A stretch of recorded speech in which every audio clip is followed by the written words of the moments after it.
All right, thank you very much once again. Good morning to each and every one of you. This is GMEB TV. We are here at the police headquarters as we always try to bring you information to your doorstep. This time around, we are with the, of course, police, and we have Madam Cadet ASP Binta Njie, who is with us here. Madam, first, we have to say thank you very much for granting us this time. Thanks for having me. All right, briefly tell us who you are. Okay, I am Cadet Assistant Superintendent of Police, Binta Njie, the Public Relations Officer of the Gambia Police Force. I was born in Banjul on the 20th of August 1990.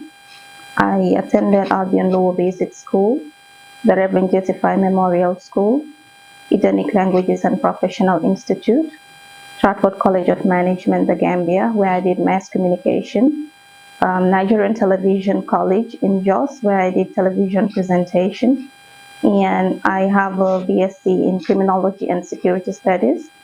I also did an International Police Officers course and the United Nations Police Officers course in Solna, at the Police College in Solna. Yes, basically that is Binta. Quite interesting, and I love that accounts of all that you've got. But just to be more precise, before we get into this edition, it's sometimes very difficult to go through all those lanes that you've mentioned, especially in your educational career. As a lady, how does it feel to be in this position of being the police pro? Being the first time in the history of not just the interior or the police department, but the entire interior and defense ministry, there have never been a female spokesperson. Exactly. I think it is something worth emulating, but I'm not surprised because we have an inspector general who promotes gender equity. I won't say equality because we are not even advocating for that. Okay. So he's someone who strongly believes in the capabilities of women, and because it is the first time, it was a bit challenging. People were like, how can a woman head this position when you can have late night phone calls, when you can have late night things to attend to, emergencies to attend to? But I think I am a police officer, and that's what I see. I don't see myself as just a woman. And globally, women make better leaders. We are mothers, we are carers, we are wives. So being in this kind of position as a woman, especially with a very strong team behind me, it's easy. And let me just be follow me a little bit, because it is always said that behind every great man is a great lady. But I'm sure you must also have a great man behind you, because people could call you at any time. Yes.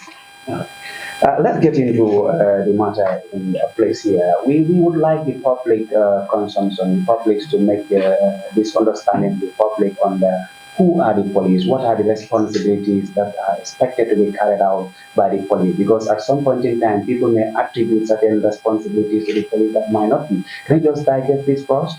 Yes, the primary role of the police is the protection of lives and properties of every individual residing in the Gambia, but specifically the Gambia Police Force, individuals residing in the Gambia and citizens of the Gambia. Also the prevention and detection of crime, where we fail to prevent, then we detect where we fail to prevent, we detect those crimes. The apprehension and prosecution of offenders. This is where the misconception comes, because we only apprehend, that is arrest, and investigate and prosecute those found wanting. Now the decision for them to be found guilty or innocent is entirely on the courts. We only prosecute. So people tend to confuse the roles of the police and that of the judiciary.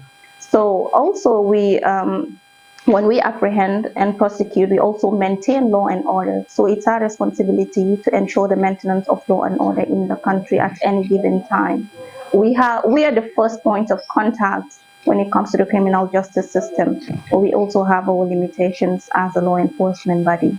So from the first arrest, it means it's only the law court that will determine the guilty of the person. The guilt or innocence of a person. This is why whenever a person is in police net or in police custody, we don't say the person is a criminal. we say a suspect or a person of interest, because at that point, no matter what the person has committed, as long as it is not concluded at the law court, the person has a right to presumption of innocence until proven guilty by a competent court of law, not by the police force. So yes. All right, but there are certain issues that could easily be concluded, madam, because suppose someone just killed another person, that is blatant killing, and you exercise a lot of patience to wait for the court to make that rule. Like I said, we have our limitations. As a law enforcement body, we are not to determine the guilt or innocence of a person. Even if we find you or an individual stealing, like red-handed caught, Yeah. it is not our duty as a law enforcement body to say you are guilty as charged. We charge and prosecute, we investigate. That is why the law will tell you we don't depend on confession as substantial evidence to hold someone responsible of a crime. So even if you confess, even if we catch you red-handed, we see you as a suspect until you are either proven guilty or innocent by the law court. Yes. Then this notion of other people who might sometimes blaming the police of keeping criminals, protecting them at times, because they even say some criminals, in order for them to be free, they will run to the police station once they know they committed serious crime. Like recently, there was a killing which was done blatantly by an individual, and then people were saying, why do they need to waste time with that particular criminal and keeping him at the police before facing the law? So if we think we can do mob justice, then we live in a jungle. As a civilized state, you employ the police or appoint the police institution to do that role for you. So you don't take the law in your own hands and say, because the police are protecting those people, so we have to kill them. Sometimes, even in cases of murder, we look at the intent. Sometimes people kill based on self-defense. Now, if an individual is saying because a person killed, so the police should not protect that person. Now, what happens in a situation when that same individual kills on defense? You don't want the police to protect you? So, no matter what the person does, every individual has a right to presumption of innocence until proven guilty by a competent court of law. And as such, we the police have every mandate to protect you even if you are found red-handed, killing or committing a crime. We know police are not infallible. Police are human beings. Police are bound to break laws. Police are bound to make mistakes. What will happen if a police broke the law? So you have different ways of treatment. So when we realize that we are also human beings and people from different walks of life, from different cultures and backgrounds to enforce the law, we were conscious of the fact that sometimes we will also in our midst have people who would break the law. Okay. As a result, we set up the Human Rights and Professional Standard Unit of the Gambia Police Force, where every police officer or constable that has committed a crime, an offense, or has done something that is not in line with the law will be brought to that office. It will be the matter will be investigated, and the due course of the law will be executed on that individual. So we are not above the law. If anything, we know better and shouldn't do it. But when we do it, we also have somewhere we will be held accountable. And part of our agenda is to ensure that the police force is one that is an accountable one, that whatever we do, good or bad, would not go unpunished and unrewarded. Yeah. You have a different set of different qualities within the police section here, and the most part that I always got interest in is the police fraud. We know very well that fraud can be easily carried out by individuals, perhaps the richest in the community will tend to make some frauds. Tell me a little bit about this fraud. How important is this fraud unit? As every other unit, the fraud squad is also a very important part of the police force, and it is equipped by very competent people who undergo a series of training to ensure whatever comes their way or in their hand is properly handled. So any issue that has to do with fraudulent activities, be it related to monies or things of value, they are the ones that handle it at a very in a very professional manner. Yeah. So, what do we look into first when serious things occur? What are some of the primary things that we look into? As a police force or as a citizen? As a citizen, as the community, do they have substantial support that they can give to the police? Sometimes what may seem to be support to the public may be something that would also disturb us or affect us in carrying out smooth investigations. Okay. Let's say, for instance, when a suspected murder incident occurs, I won't speak like you say murder incident, right. Yeah. A suspected murder incident occurs. Mm-hmm. Sometimes people would rush to the scene, and what that does is it tampers with the evidence. It contaminates the crime scene. And in countries where those things are to the stage where we have not yet gotten to, like the forensic examinations, yeah.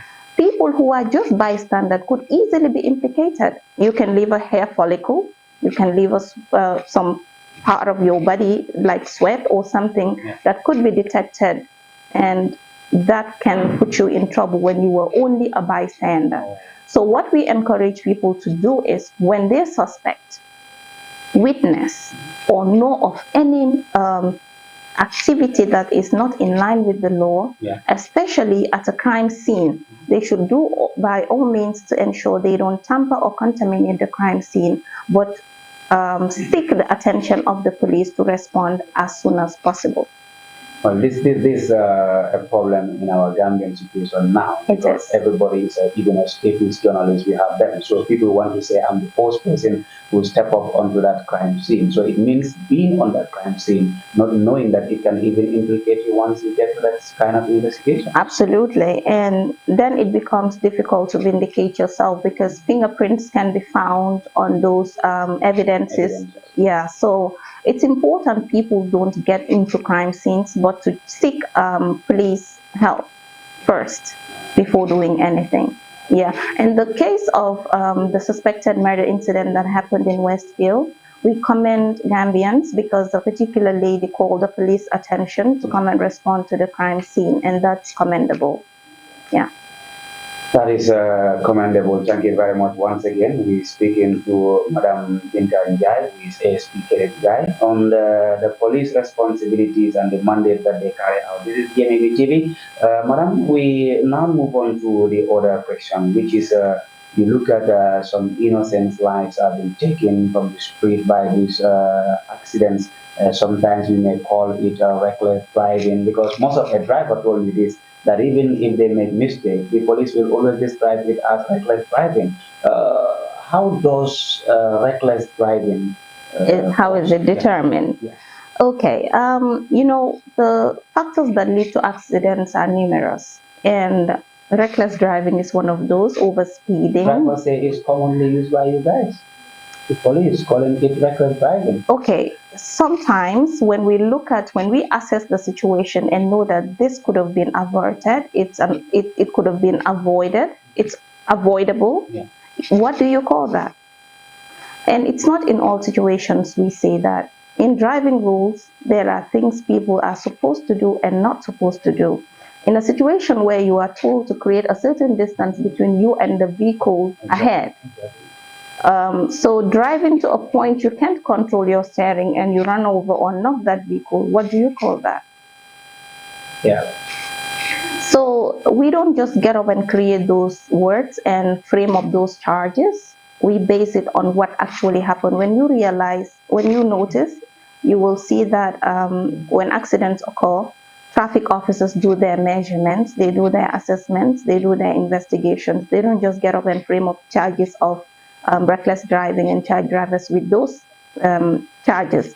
So investigations are carried out, except in cases where it is plain, we all know what happened, then the investigation needn't go to a certain extent. But even so, we don't just rely on what we see with our mere eyes, we investigate. And a key factor that causes accidents in this country is reckless driving. Dangerous driving and reckless driving. And thank you very much on that once again. But I would also love you to distinguish this for me because I've seen people calling, I don't know, civil matters or whatsoever. Sometimes you brought a case and they'll say this is just a civil case. You go and settle it aside. And someone even tell me this that at times, even if I suppose, or let's say I found someone with even my wife, I don't have that right to knock that person. I don't have right to even harm that particular individual, even if I found my wife. Suddenly, I remember a case, was it around Basse area where a police or a paramilitary was accused of, suspected of being with another person's wife, and then the guy resorted to make action when he was arrested. And then it was even claimed that he was arrested by the same officer whom he suspected. Not every moral wrong is a crime, right?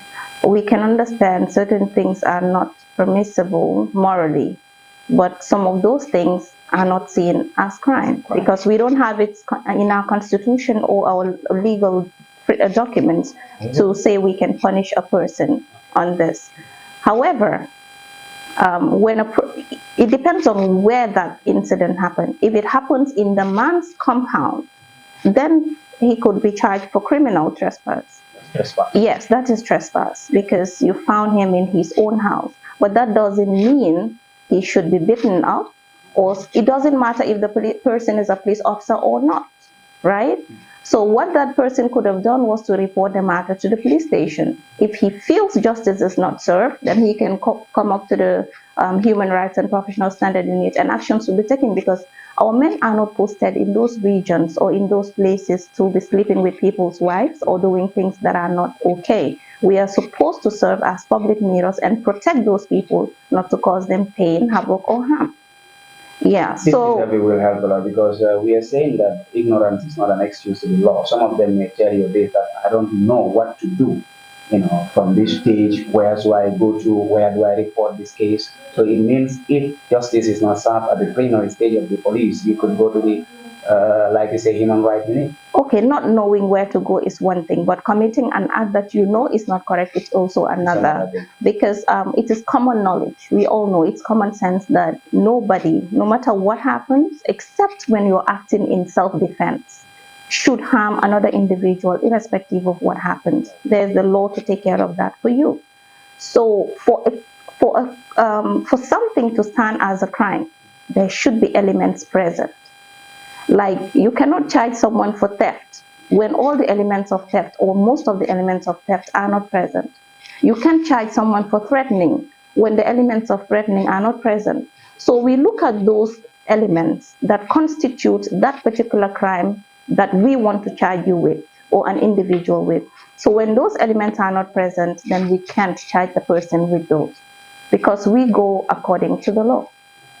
The other segment is police works on information, and I think that is the bedrock of anything. You would like the community to put you in picture of what is happening or whatsoever within their societies. And most of these people that are living in the community feels not secure at times of reporting matters to the police because whatever they said, sometimes they could be judged as people out there as informers, and people see this informer as a very, very bad way of describing them. And sometimes they will tell you this, that once you reported a case to the police, at the end of the day, they will tell you, police themselves will have to, inform the guy that someone came here to give a report about you.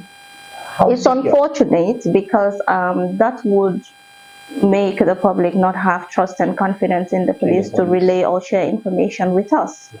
So based on that knowledge, we have had those concerns from members of the public. Just recently, the community policing of the Gambia unit of the Gambia Police Force, in collaboration with GIZ, went on a nationwide tour to see and assess the community police relationship across the country. So some of those concerns were raised.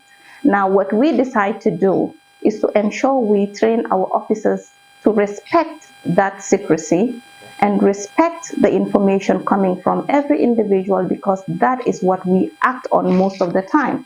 Now, if we lose that trust and confidence in those people, how do we expect to be informed? So it is important to protect your source and your witness. We even have come up with someone who is working as a witness protector. So we want to set up a witness protection unit. Right. So all these are geared towards solving that problem that we have at the grassroots. And we will ensure that all our officers and constables posted across the country respect that information or those information coming from members of the public and their identities. Yes, because once people lose interest or confidence in us, it will be difficult to get us informed timely, and information is key in law enforcement. What is the relationship between the police and other security units? Because sometimes we've always seen the suspect murdering that is happening at times in different areas, and people will tell you this that police might not be that up to extent armed in order for them to get into those crime zones areas. Once something happens at a place, do you have any relationship with other security forces where you go as a task force? Okay, the task force we come up with is not as a result of the police being unable to. It's because when we go on these operations, okay, I'll clear that misconception. We have an entire arm wing, that is a PIU. Yes, we have an arm wing of the police. You don't expect every police officer to be armed. We have direct contact with members of the public. What we are working on and improving is our community police relationship, not to be walking with arms across the streets. Okay. We don't want to instill fear in people. The police in the criminal justice system is the closest person and the first point of contact with the people. So you don't want us to be armed and scaring you away. We have an arm wing. When anything that needs their intervention, this is why we call them the police intervention unit, we bring them on board. But until then, the constables and officers at general duty level are able to handle those situations. Not every situation should be handled with violence or with arms. This is why we are trained tactically and strategically and operation-wise. So we don't have to go with arms to solve certain problems. Also, the task forces we constitute, having all other sister services on board, is to ensure that each person on that role, plays their part. Like when we go on patrols, we arrest non-citizens. We ensure the immigration takes charge to screen and ensure they are legally residents of the country. Yes. So when we go with the drug law enforcement agents, we make sure when we have any drug-related matter, we hand it over to them, because it's a symbiotic relationship. We don't do it alone. We have things we handle at our level and things we hand over to them. So it would be best when they are on board with us. This is why we constitute those task forces, not because the police cannot do it. Yes. What concept or idea would you have to those that even says, you mentioned something very important, that is the rampant insecurity of drugs in the country is causing the high rate of crime in the country? I would not conclude that because I'm not a drug officer, but what I know is the police is doing its utmost to ensure that the country is free and safe from crime. But for the drugs, even if a person is found drinking, smoking, or using drugs, we don't conclude that and commits a crime, we don't conclude that the commission of the crime is as a result of the drug, because we are not the drug officers. So when they do their examinations and conclude, then that will determine whether it was because the influence of that drug that led to the commission of this crime or not. So I will leave that to the drug officers because I'm not one. Okay. Let's leave that to the drugs officers. And I know someone somewhere out there is following us right now, and we will be also talking about the fact that, like you said, the police and the community needs to have that strong relationship, and every Gambian wants to be secure. Every Gambian wants to live in a peaceful environment, their properties and life being protected. And some of them would say this, that hence they don't feel safe in their community. They need to defend themselves. It goes to an extra moment whereby you see these taxi drivers or individuals who want to go out armed in public. How serious is that? Very serious, extremely serious, because you can't go with arms that can harm you and the people around you and call it protecting yourself. If the country people or the state feels or strongly believes that every individual is enough or okay to protect yourself by going armed in public, why do we need a police force? So I think people should desist from that. Once you're armed with something that can harm you or the people around you, the chances of utilizing that weapon is very high.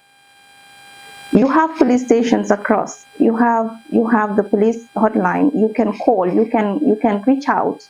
You can report. Why do you think you should go armed in public? If you don't go armed in public, I don't go armed in public, she doesn't go armed in public, who will harm who? And most of these cases that are happening, the suspected murder cases, all the stabbing incidents, they are happening at places you don't even expect the police to be. In homes, people are killing, brothers are killing each other, friends are killing each other, partners are killing each other. So I think it requires attitudinal change. It has nothing to do with the insecurity of the country, because we have increased our patrols, we have increased our visibilities, and we're going to double that. We have even come up with an idea of forming a highway patrol unit so that the police is visible everywhere for people not to do certain things or feel comfortable to do certain things. But we can't go also stopping people at every corner and searching them to see if they're walking armed in public. It's the people that have to get that attitude to understand that this is not okay, it is not in line with the law, so I'm not going to do it. That is your civic responsibility as a citizen or resident of every country. Madam, you must be proud of your traffic officers. When we last time saw an international guy was patrolling to see the securities. The guy went to Nigeria. Most of the officers were sacked because they were asking for bribe. And once this lady enters in the Gambia, the entire traffic police officers were treating the guy very nice. And Gambians themselves were saying the Gambian traffic police officers are corrupt, something like that. But you must be proud once that investigation was concluded.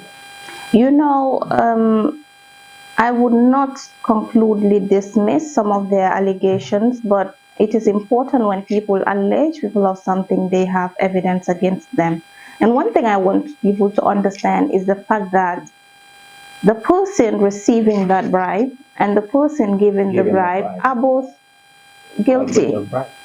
So people should do away from that. Even if or when a police officer or constable demands that from you, refuse, because there's nothing they can do. They wouldn't want it to get to the authorities, because that is not how we were trained. The people you are meant to protect, their lives and properties, you're not meant to extort them. Because when people extort from others, they bring them to us. So why do we want to extort from people? So we will say if every crime or every suspect is being taken to the police, at the end of the day, the custodies will be pulled to its capacity, because there are certain things that is not what we want. What we want is for people to not even feel comfortable to commit those crimes that will bring them to us. The less crime rates we register or reports we register, the more we feel we are doing well. Not when we have our cell schools or our diary schools or computer schools with cases. So that is not what we want. We want a Gambia where people would feel uncomfortable to commit those crimes. Yeah. Recently, we've seen this road clearance in order for us to have a very easy traffic, because once we talk about traffic, we talk about the police. How important was that? And the reaction of the public at times doesn't go down well to the concept they have on the police. It is not easy. The human being naturally is resistant to change. We don't want change. We don't like change. And I understand the reaction, because most of the people who were cleared off those roads make their livelihoods from those roads. But one thing we also need to understand is to look at the greater good of the operation or the exercise. Clearing the roads to make sure it is wide, to make sure it is free, to make sure it is smooth for the going and coming of vehicles and other road users, in itself is an effort towards reducing road traffic accidents and hazards. So it is for all of us. It is not even for the police officers. When you realize the kind of risk we go through in ensuring safety in our day-to-day going and comings on the road, corruption, bribery and corruption would be the least of your worries. We stand on those roads. I'm sure you don't want to even stand on that road for an hour or a minute. But our people under the rain, under the sun, under the breeze, under whatever conditions are there, sometimes run over by vehicles. So if there is anything that we want, it's a safe road for all. And that is one of the reasons why we came up with this Operation Clear the Road. The police is leading it, but it's a joint task force with the National Environment Agency. So then Gambians should understand that that cleans of the... It is important. We want to be like Rwanda. Divergence in that. Many are also supporting it. For the fact that you go to certain areas, the congestion of the road is always very terrible. And others have to just say, like you said, that they are getting their livelihood from those environments. In fact, some of them will say, you know, where we are is the same municipalities that are collecting taxes from us daily, that are collecting duties from us daily. So now if the municipality realizes that, look, you are here, but it's not appropriate for you to be here, so you need to leave, then we adhere to that. Change comes with costs. Development comes with cost. And this is the price we have to pay.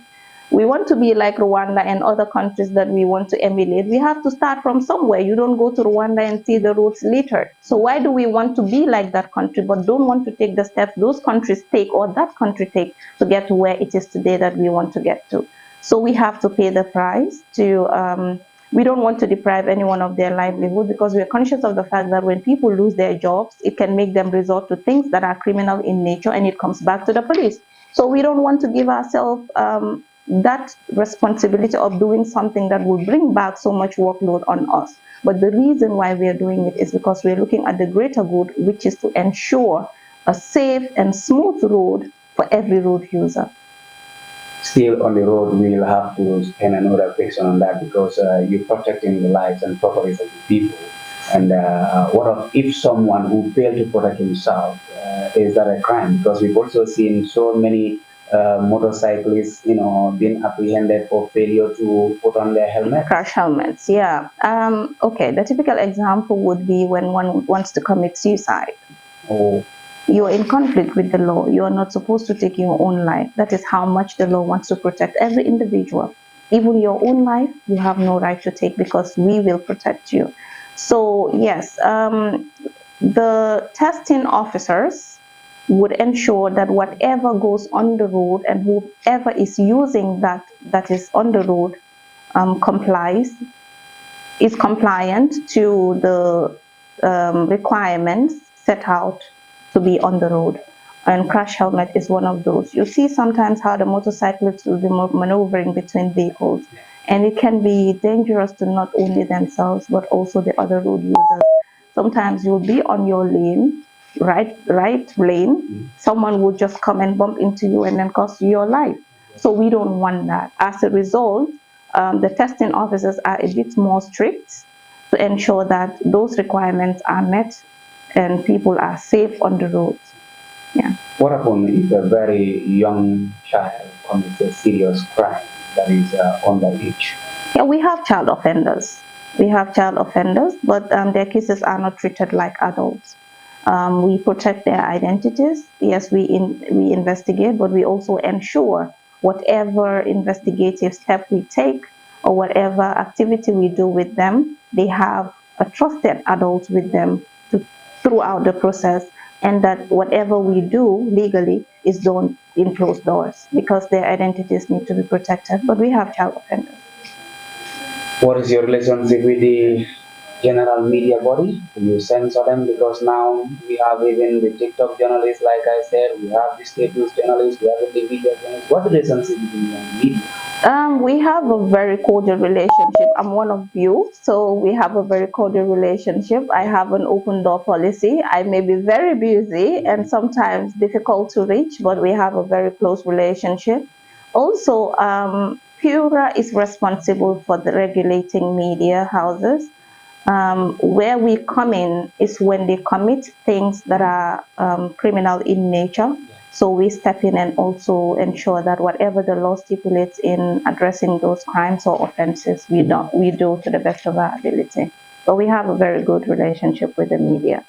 In general, madam, you have a very open platform to advise the general public that are viewing us right now on the importance of information like this, and of course, living in a peaceful and coexistent country of the Gambia? Okay, first I will start by assuring people to feel comfortable to share information, timely information with the police, because an information may save a life or lives of individuals.